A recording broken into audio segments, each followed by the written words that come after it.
पिछली वीडियो में Kyoto protocol के बाद पेरिस क्लाइमेट चेंज आता है या फिर क्या कहते हैं पेरिस एग्रीमेंट होता है जो कि पेरिस क्लाइमेट चेंज कॉन्फ्रेंस होता है। पेरिस एक राजधानी है, फ्रांस देश की राजधानी है और ये COP21 के तहत रखा गया है।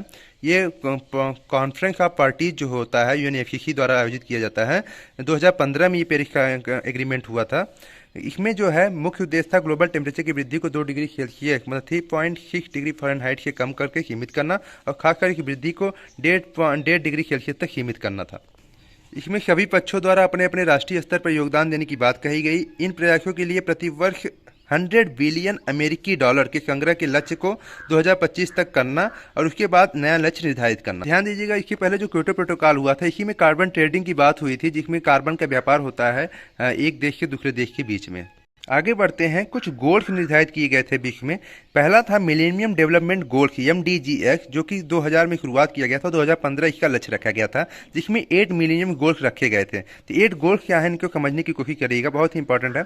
तो पहला आता है इरेडिकेट मतलब पूर्ण रूप से नाश करना है, समाप्त करना। इरेडिकेट एक्सट्रीम पॉवर्टी, जो एक्सट्रीम पॉवर्टी हो गई है, मतलब बहुत ज़्यादा निर्धनता हो गई है, भुखमरी हो गई है, उसे इरेडिकेट करना, नाश करना है, समाप्त करना पहला गोल था। दूसरा गोल था अचीव यूनिवर्सल प्राइमरी एजुकेशन, प्राप्त करना। अचीव मतलब प्राप्त करना, यूनिवर्सल मतलब पूरी तरह से प्राइमरी प्राथमिक एजुकेशन, प्राथमिक शिक्षा को, ठीक है। तीसरा था promote gender equality and empower women, promote करना। जब आप शिक्षा को प्राप्त करेंगे तो आप जेंडर इक्वलिटी को समझेंगे, जो समानता है, लिंग समानता, उसे प्रमोट करिए और एम्पावर करिए वोमेन को, महिलाओं को, ठीक है।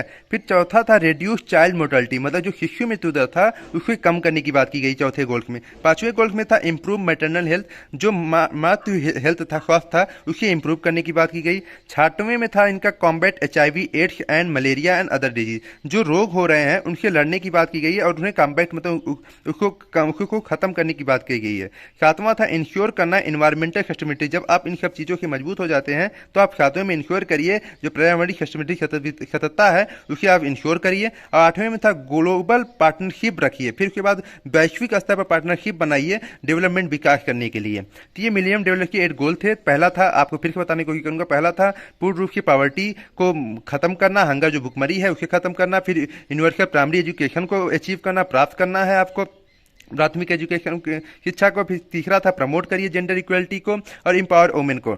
चौथा था रिड्यूस करिए चाइल्ड मोर्टेलिटी, जो शिशु मृत्यु दर है उसे रिड्यूस कम करिए। इम्प्रूव, पांचवा था गोल इम्प्रूव करिए मैटरनल हेल्थ को, जो मातृ हेल्थ है उसे, स्वास्थ्य है उसे मजबूत करिए। कॉम्बैट मतलब उसके प्रभाव, जो डिजीज रोग हैं उन पे प्रभाव डालिए और उसके खत्म करिए, HIV एड्स जो मलेरिया रोग थे। सातवां था इंश्योर करिए एनवायरमेंटल सस्टेनेबिलिटी को। फिर आठवां था ग्लोबल पार्टनरशिप फॉर डेवलपमेंट। आगे बढ़ते हैं, 2015 के बाद सस्टेनेबल डेवलपमेंट आया, जो कि वुडलैंड कमीशन से रिलेटेड है। वुडलैंड कमीशन में ही सस्टेनेबल डेवलपमेंट की बात हुई थी, सतत विकास की। इसमें जो गोल थे वो 17 गोल थे और ये 2015 से शुरू हुआ था और 2030 इसका लक्ष्य रखा गया था, इसलिए इसे एजेंडा 2030 भी कहा जाता है। इसमें 17 गोल थे और 169 सब गोल थे, पूछता भी है। तो पहला आता है गोल फर्स्ट, ये गोल क्रम की याद रखिएगा। फर्स्ट गोल में नो पॉवर्टी, कोई निर्धनता या गरीबी नहीं, मतलब जो निर्धनता है, जो गरीबी है उसे खत्म करने की बात की गई है पहले गोल में। जब आप निर्धन रहेंगे तो कैसे आप सस्टेनेबल डेवलपमेंट कर पाएंगे। तो फिर दूसरे में आता है जो भुखमरी है, उसे जब आपके पास पैसा आ जाएगा तो आप भुखमरी खत्म हो जाएगी, तो शून्य भुखमरी, मतलब भुखमरी को समाप्त करने की बात होती है, जीरो हंगर। थर्ड गोल में है गुड हेल्थ, मतलब अच्छा स्वास्थ्य रहे एंड वेल बींग, आप मजबूत रहिए। जब आप भुखमरी घटाएंगे तो अच्छा स्वास्थ्य भी पाएंगे और वेल बींग भी बने रहेंगे, स्वस्थता मजबूत रहेंगे।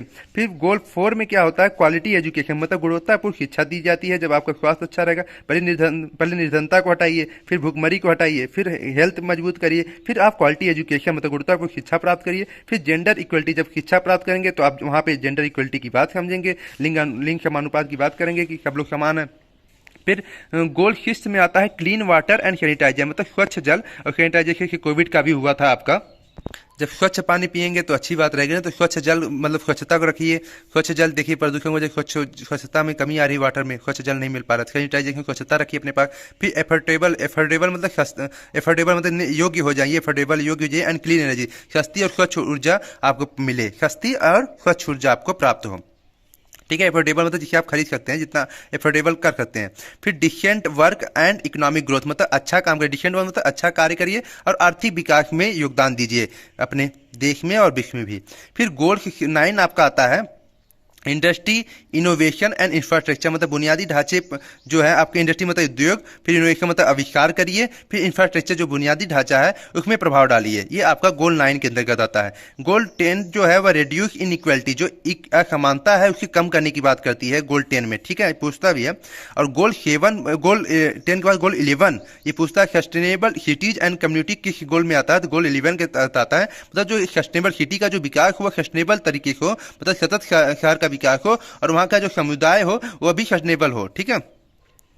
अब आगे बढ़ते हैं गोल 12 में। तो गोल 12 में रिस्पॉन्सिबल कहा गया है कंजम्पशन एंड प्रोडक्शन, मतलब जो आप कंजम्पशन मतलब जो आप खपत कर रहे हैं और जो उत्पादन कर रहे हैं उसके लिए उसकी रिस्पॉन्सिबिलिटी आप रखिए, ठीक है। ये आपका गोल 12 की बात होती है। फिर आपका गोल 3 में आता है क्लाइमेट एक्शन, जो जलवायु पे एक्शन हो रहा है उस पर आप एक्शन करिए, प्रभाव डालिए। फिर आप गोल 14 आता है लाइफ बिलो वाटर, जो जल के नीचे जो समुद्र में पाए जाते हैं या फिर पॉन्ड्स में या लेक में, तो जल के नीचे जो जीवन है, वहाँ की जो मछलियाँ हैं, वहाँ के जो फाइटोप्लैंक्टन है, उनके बारे में आप सोचिए। तो जल के जीवन मतलब गोल 14 पूछता है किससे रिलेटेड है, तो लाइफ बिलो वाटर मतलब जल के नीचे का जो जीवन है उससे रिलेटेड है। गोल 15 जो है लाइफ ऑन द लैंड, जो भूमि पर, पहले आपका आएगा गोल 14 जो कि बिलो द वाटर रहेगा, और गोल 15 जो रहेगा ऑन लैंड, मतलब भूमि पर जो जीवन रहता है, जैसे जैसे हम लोग हो गए, मानव हो गया, फिर उसके बाद यहाँ का जो इकोसिस्टम हो गया उसके बारे में अध्ययन किया जाता है, टेरेस्ट्रियल इकोसिस्टम हो गया।